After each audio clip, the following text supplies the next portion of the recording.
The underweight Japan and emerging markets. Do you think that Japan, the big rally, is through? We're just looking at inflation continuing to move higher. We're looking at that very strong GDP number. In the emerging markets, you figure a lot of them have peaked in rates, and they're starting to cut. So why are you underweight there? So, I mean, I think so where we are now, and after the 20+% rally this year, Japan is basically at long-term fair value in terms of valuation. But obviously, there's a lot of dynamics going on, and the backdrop is, Japan is a market where you typically get long periods of nothing really happening, and then short, sharp periods of outperformance. So, for that to continue, you need to argue, or we need to see that this time is different. There's been a couple of catalysts, the Tokyo Stock Exchange, pushing companies to lift valuation, which has resulted in a lot of big one-time buybacks. That's helped. We had Warren Buffett in Japan in April, which got a lot of press, and everyone wondering what else he's going to buy besides the 5 trading companies. In fact, all he bought was more in those 5 trading companies. But what we really need from here probably is domestic households to start investing in the market. That's one thing on the retail side.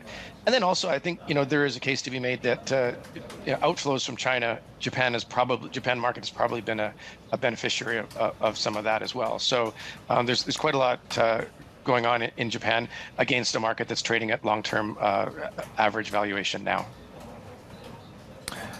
Kieran, I just want to get across something that we're noticing happening on the Bloomberg terminal right now. The Korean won depreciating a further 0.8%, now heading towards a year-to-date low, 13.3876 against the greenback at the moment.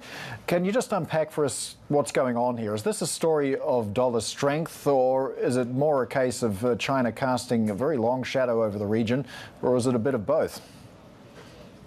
Yeah, I think it's obviously a bit of both. So, Korea quite closely tied economically to China, so that's not helping.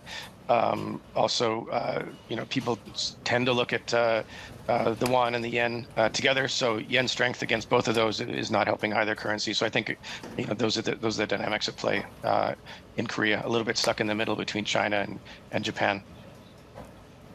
Yeah, and in terms of China, I mean, the market waiting on something more than piecemeal policy approach to the problems there. But to what degree is this void of policy a case of politics? I think it's all about politics. So a lot of what's going on is self-inflicted, and therefore a little bit hard given the structure of politics in China, a little bit hard to reverse course. So I think things may have got a little bit out of control.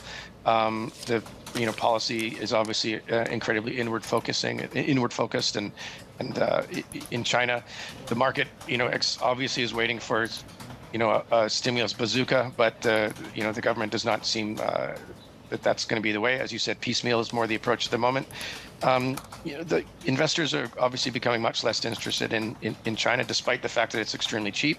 And again, I think that Japan has been a beneficiary of that in terms of flows.